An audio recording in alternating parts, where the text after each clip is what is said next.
Hello everyone. Welcome to our quick 5-minute tutorial on Spring Boot REST application programming interface development. I am so excited to guide you through this essential topic for any modern Java developer. Today, we will learn what Spring Boot is, understand the basics of RESTful application programming interfaces, and even build our very first endpoint. By the end of this video, you will have a clear understanding of how to start creating your own powerful web services using Spring Boot. This is a beginner-friendly session, so do not worry if you are new to this. Let us get started and unlock the power of Spring Boot together. Alright, let us dive into setting up our Spring Boot project. The easiest way to begin is by using the Spring Initializer, which is a fantastic web-based tool. Just go to start.spring.io in your browser. There, you can select your project language, Spring Boot version, and add necessary dependencies. For a RESTful application programming interface, the most crucial dependency is Spring Web. This dependency brings in all the tools we need to build web applications, including embedded servers like Tomcat. We will also add Spring Boot dev tools for a smoother development experience, enabling automatic restarts when you make code changes. It is that simple.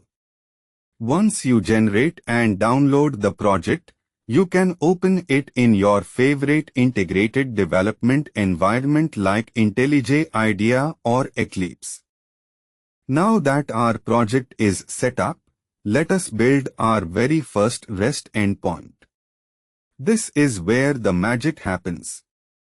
We will create a Java class and annotate it with @RESTController. This special annotation tells Spring Boot that this class will handle incoming web requests.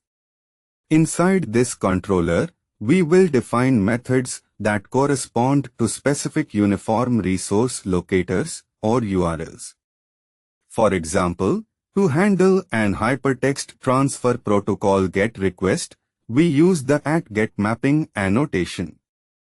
This maps a specific uniform resource locator path, like hello, to a method that returns a simple string.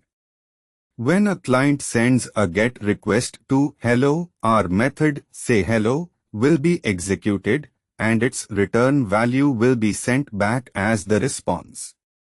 It is like creating a direct communication channel for your application. Let us put these concepts into practice with a simple example. We will create a basic item class, which will serve as our data model, representing something like a product in an online store. Then, we will enhance our item controller to expose a list of these items. Notice how we are using the @getMapping annotation with the uniform resource locator items.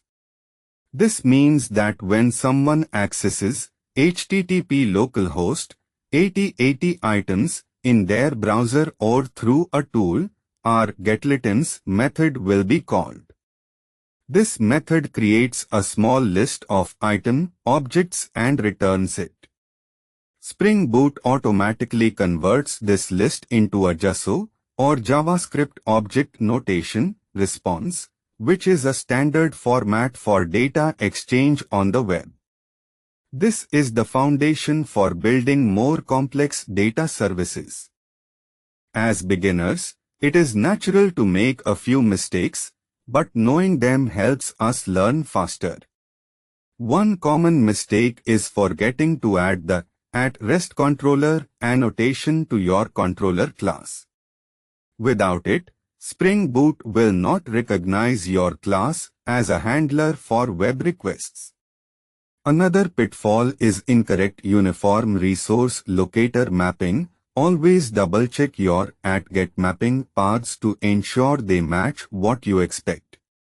A best practice is to use meaningful and descriptive uniform resource locators. For example, products is much better than P.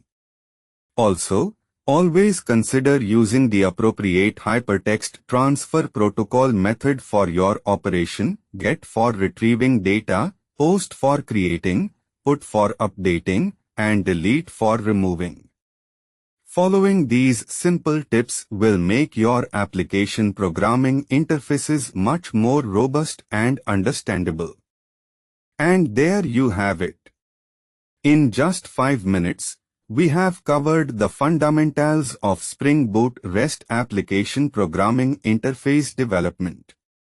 We learned about setting up a project using Spring Initializer, understood the role of @REST controller and @GET mapping annotations, and even built a simple endpoint to return data.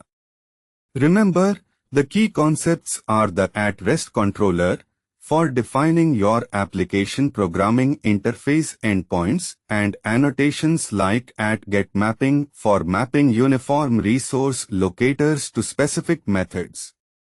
Practice is crucial, so I encourage you to try building your own simple application programming interface after watching this tutorial.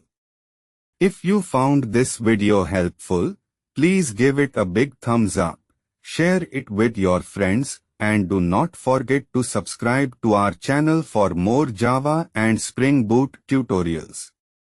Keep coding, and I will see you in the next video.